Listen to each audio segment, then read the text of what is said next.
The insectoid creatures surged over the barricades, their razor-sharp limbs tearing through the blast doors like they were made of tinfoil. Alarm klaxons wailed as the defense turrets opened fire, but there were just too many of them. Fall back to the bunkers. Lieutenant Kari F. Jordan's voice crackled over the comms. I repeat, all civilians to the bunkers immediately. Rink tried not to let the panic show on his face as he ushered the group of refugees into the reinforced underground shelter. They were so few now, just a couple dozen survivors from a colony population that had numbered in the thousands before the alien swarm arrived. As the last child hurried down the ladder, Venric felt a pang of anger and grief. His own family hadn't made it off-world when the evacuation orders came. He was all that was left of his people on this force-forsaken rock. Taking a fortifying breath, he started down the ladder himself. Hold up there, buddy. A hand clamped on his shoulder and Venric turned to see a human woman in combat fatigues giving him a stiff nod. This must be the Earther lieutenant he'd heard about. Thanks for your help up top, but we'll take it from here, she said gruffly. Get yourself to safety. Reich opened his mouth to protest, but the woman had already turned away, shouting orders into her comm unit. He watched as she and her squad of heavily armed human soldiers took firing positions around the bunker entrance. Their weapons barked with thunderous roars, cutting down wave after wave of the insectoid attackers. But there were just too many of them. Soon the entrance was overrun and the soldiers fell back into the bunker's main chambers, demolition charges primed to seal off the hatches. Drake found himself in the company of a couple dozen human fighters whose expressions were grim behind their blast helmets. Lieutenant Fjord looked up from checking her sidearm as he approached. Listen up, Sibye. I'll level with you. We're essentially trapped down here until an extraction team can fight their way through that swarm up top. Our munitions won't last forever, and even if they did, those Xeno bastards will keep throwing bodies at us until they bust through. She jerked a thumb over her shoulder to where the other soldiers were distributing what meager supplies they had left. We've got enough rations to last maybe 3 cycles, 4 if we stretch it. I'd say our odds of getting out of this shithole are... The lieutenant trailed off, seeming to consider her words carefully. After a moment, she shrugged. Well, let's just say I wouldn't bet my next month's pay on it. Or something, and Venric rebelled at her blunt honesty. The other colonists, already haunted and shell-shocked, were expressions of despair after hearing her assessment. Then why are you still fighting? He found himself asking. If there's no hope, why continue this futile resistance? Or to his surprise, the human soldiers around him began chuckling as if he'd told a joke. Lieutenant Fjord cracked a wry grin. Yeah, I can see how our situation might look pretty bleak from the outside, she said, but you clearly don't know humans very well. She unslung her rifle and checked the charge on the power cell with a practiced motion.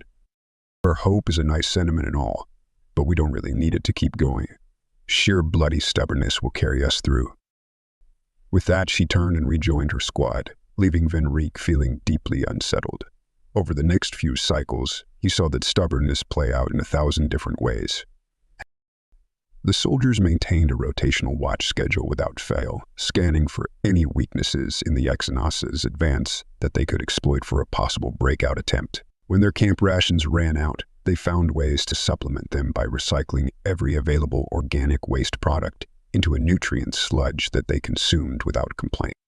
When their power cells started running dry, they rigged crank chargers that small teams would operate for hours at a time, straining their sweat-soaked bodies to the limit to keep their equipment functional. All throughout, not a single one of them voiced anything but determination. It was on the 10th cycle that Venric realized the extent of the human's obstinacy. He watched as Lieutenant Fjord approached a soldier whose leg had badly mangled by shrapnel from one of the Xeno's acid rounds. Even with a tourniquet and bionics, it was clearly an agonizing injury. Yet the wounded man didn't cry out, merely sat up straight and accepted a wad of synthetic armor weave from the lieutenant to bite down on. You ready for this, Sanchez? Jord asked, her tone conversational as she unshipped a laser cauterizer. At the man's tight nod, she aimed the beam directly into the traumatic wound. Rick felt bile rise in his throat as the stench of seared flesh filled the air, but Sanchez remained utterly stoic, his jaw clenched so hard that the makeshift bite guard split apart. When it was over, Fjord simply clapped the man on the shoulder and moved on to the next item on her checklist. Not a goddamn sound, she murmured, almost to herself. I'll be damned if you humans don't put the toughest bastards in the galaxy to shame. Every moment Vern spent in the company of the soldiers was a reminder of their singleness of purpose, of their unbreakable will. He found it utterly captivating. By the 15th cycle, he had committed himself to studying them, to unlocking the secret of what made these walking icons of tenacity and endurance so indomitable. Before long, he realized it was more than just individual resilience. Humans were strong because they drew strength from coming together. Watching their routine briefing sessions, nominally held to discuss potential breakout plans, but which often veered into longer and longer stretches of casual conversation and conferences about one another's lives back on Earth. Rick saw the bonds of camaraderie forming between them, reinforcing their will to persevere. During their spare hours, the soldiers displayed an impressive menagerie of contrasting skills and hobbies. Some would pore over philosophical texts, debating hypothetical conundrums in hushed tones. Others invented games of chance and skill, seeming to draw validation and renewed vigor from inconsequential victories and losses alike. Some spent hours in quiet meditation, separating their minds from the drudgery of their imprisonment. Still others huddled in groups, sharing boisterous jokes and uproarious anecdotes that somehow never failed to buoy the spirits of all who heard them. It was as if the very act of being human, with all of its richness and diversity, was the source of their boundless perseverance, where Vinrick's own people were unified by a shared sense of community and harmony. Humans derived strength from the contrasts of their individualism, from the competition and creative sparks that their differences generated. Even in the depths of their doomed predicament, they stoked those fires in one another that kept their embers of hope burning bright. In the 17th cycle, as Vinrick sat cross-legged, watching a group of soldiers engage in a body game of cards, Lieutenant Fjord approached him. "You look like you've got a question brewing, friend," she said gruffly as she took a seat beside him. "So out with it." Rick considered for a moment, then asked the query that had been weighing on his mind. "How do you stay so strong in a situation like this? What allows you to cling to hope even when it seems lost?" The lieutenant was silent for a long moment. She watched her soldiers with an inscrutable expression before finally responding. "You're half right," she said at last. "And hope alone isn't enough. Hell, most of the time hope doesn't really enter into it at all. We don't keep going because there's an expectation of getting out of whatever fresh hell we found ourselves in. We keep going because to do anything else is to accept defeat. And humans will never ever accept defeat." She turned her gaze to meet his, and Vinrick was struck by the intensity he saw there. "We're the survivors of an evolutionary crucible, so intense that any other species would have been utterly extinguished. Our ancestral homeworld was orders of magnitude more hostile than this lush little garden you call a colony. We were forged in that furnace of ceaseless adversity, sculpted by it over millions of years.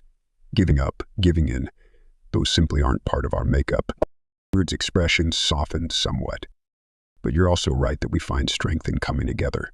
Our individual tenacity may be unmatched, but it's multiplied by the bonds we form with one another.